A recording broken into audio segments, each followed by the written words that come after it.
कहानी उस घर की है जहाँ बहू और बेटी को एक माना जाता था, लेकिन फिर। अरे शिखा बेटा, तू रसोई में क्यों घुसी रहती है? जा, रोटी मैं बना लूंगी। नहीं नहीं माँ जी, आप बैठिए, बस सारा खाना बन ही गया है। श्वेता को बोल देती हूँ, वो खाना लगा देगी सबका। सॉरी भाभी, मेरे पास वक्त नहीं है। माँ, मुझे पैसे देना, पार्लर जाना है। हाँ हाँ चली जाना, भाभी को भी ले जाना। वो भी जाने को बोल रही थी पार्लर, पर पहले ना मदद कर दे उसके खाना लगाने में।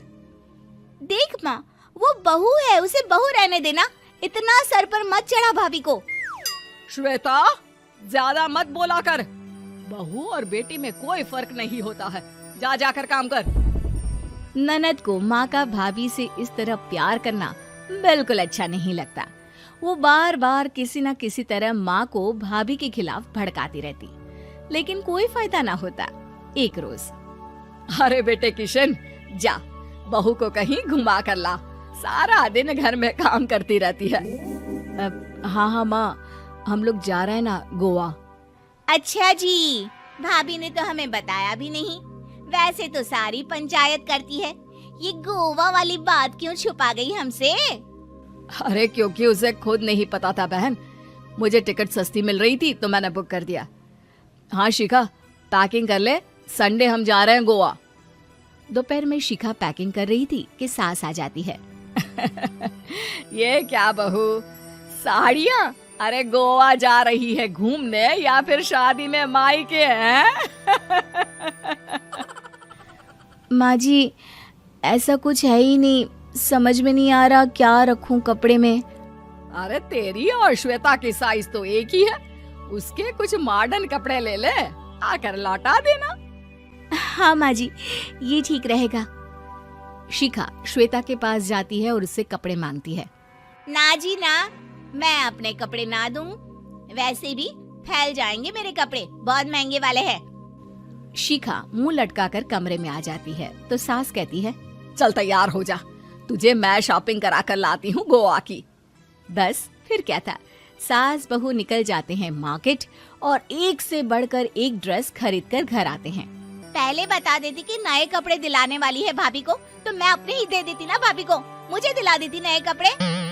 देख श्वेता, परिवार का मतलब सबके साथ रहना होता है, ना कि सिर्फ अपना सोचना। वैसे भी तुझे अच्छे संस्कार सीखने चाहिए। और रही बात कपड़ों की, तो शिखा, आज से घर पर भी तू मॉडर्न कपड़े ही पहनेगी। कोई जरूरत नहीं है ये साड़ी वाड़ी लपेटने की। अब क्या था, घर पर श्वेता और शिखा एक जैसे रहते। एक बार पड़ोसन आती है। अरे बेटा, अपनी माँ को तो बुलाना जरा, बात करनी है। शिखा सास को बताती है और रसोई में चली जाती है। ये आपकी बेटी बहुत बड़ी हो गई है, इसके लिए एक रिश्ता है, कहो तो बता दूं। ये बेटी नहीं बहू है, घर में सब एक जैसा ही रहता है। वैसे मेरी बेटी भी बड़ी हो गई है, कोई रिश्ता हो तो जरूर बताना। पड़ोसन रिश्ता लेकर उन लोगों के घर आती है। तब श्वेता की होने वाली सास कहती है, तो ये घर है, कितने मंजिल का है? और ये बहू ने आपकी क्या पहन रखा है, जीन्स टॉप? अरे भाई, साड़ी वाड़ी नहीं है क्या इसके पास? देखिए, सर्दी है तो साड़ी में बहू कैसे मैनेज करती, वैसे पहनती है साड़ी भी। देखिए, हम लोग ठहरे पैसे वाले लोग, कोई कमी नहीं है हम लोगों के पास पैसों की, बहुत पैसे हैं, जमीन, नौकर चाकर, कार, सब कुछ है, लेकिन घर में संस्कारी बहू चाहिए। समझ रही हैं ना आप? सास कुछ कहती कि श्वेता बोल पड़ती है, हाय रे, नौकर चाकर से लेकर जमीन, कार, पैसा, हाँ हाँ, मुझे रिश्ता मंजूर है, मंजूर है मुझे। अरे रुक जा श्वेता, मैं बात कर रही हूँ ना। देखिए, हम लोगों के घर इतनी आजादी नहीं मिलेगी। अरे हाँ कर देना माँ, हाँ कर दे जल्दी से। सास क्या करती, बेटी की शादी ऐसे घर में कर देती है जहाँ ना उनके विचार मिलते हैं और ना ही आचार।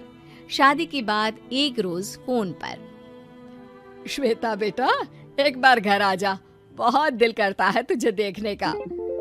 माँ, वो घर पर बहुत काम होता है, कैसे आऊँ? बड़ा घर है, लेकिन आने जाने वालों की लाइन ही लगी रहती है। बेटा, मैं तो जानती थी उस घर का हाल, लेकिन तू ही नहीं मान रही थी। माँ देख, हर घर का यही हाल है। तेरी बेटी को यहाँ घूंघट हटाने की परमिशन नहीं है और एक तरफ भाभी स्कर्ट पहनकर घूम रही है। बेटा, मुझे क्या पता था कि मेरी बेटी को ससुराल के नाम पर पिंजरा मिल जाएगा।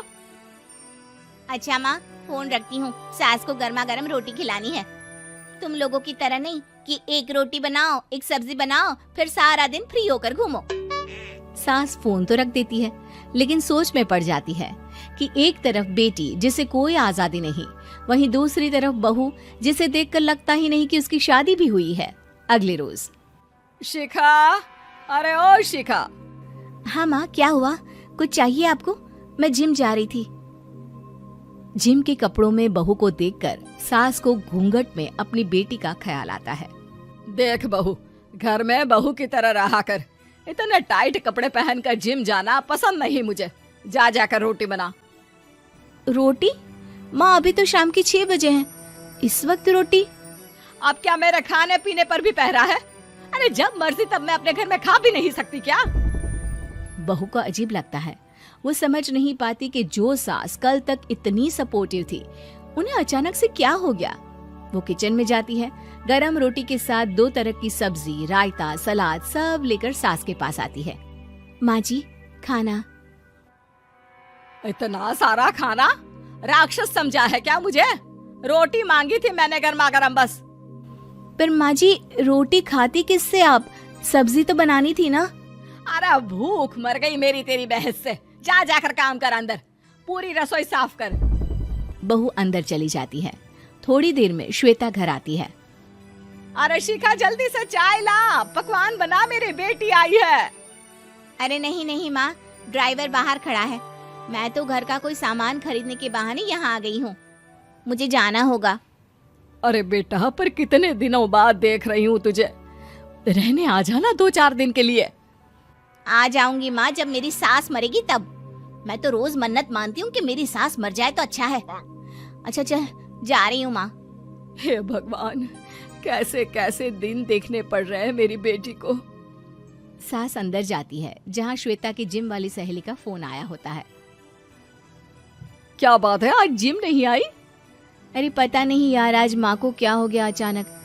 पर खैर कोई नहीं, लगता नहीं कि मैं अब जिम आ पाऊंगी। शिखा स्पीकर पर बात कर रही थी, जिसे सास सुन रही थी। यार ये सास ना होती ही ऐसी है। मैं तो कहती हूँ बुढ़िया जल्दी मरे और तू आराम से जिए। शिखा को सहेली की बात पर गुस्सा आ जाता है। माँ के मरने की कौन सा बच्चा दुआ मांगता है मोहिनी? आगे से ऐसी बात मेरे सामने मत करना। हमारे घर की शोभा ही माँ है। क्या हुआ जो थोड़ी सख्ती दिखा रही है? उसमें भी कोई ना कोई उनकी भलाई ही होगी। मैं तो कहती हूँ भगवान मेरे जैसी सास सबको दे, जो सिर्फ माँ की तरह है। सास वाली तो कोई बात ही नहीं है उनमें। सास ये बात सुन रही थी। उनकी आंख में आंसू आ जाते हैं कि क्यों वो बेटे की किस्मत में बहू को भी भागीदार बना रही थी। शिखा, अरे ओ शिखा, क्या हो गया? जिम नहीं जाना क्या?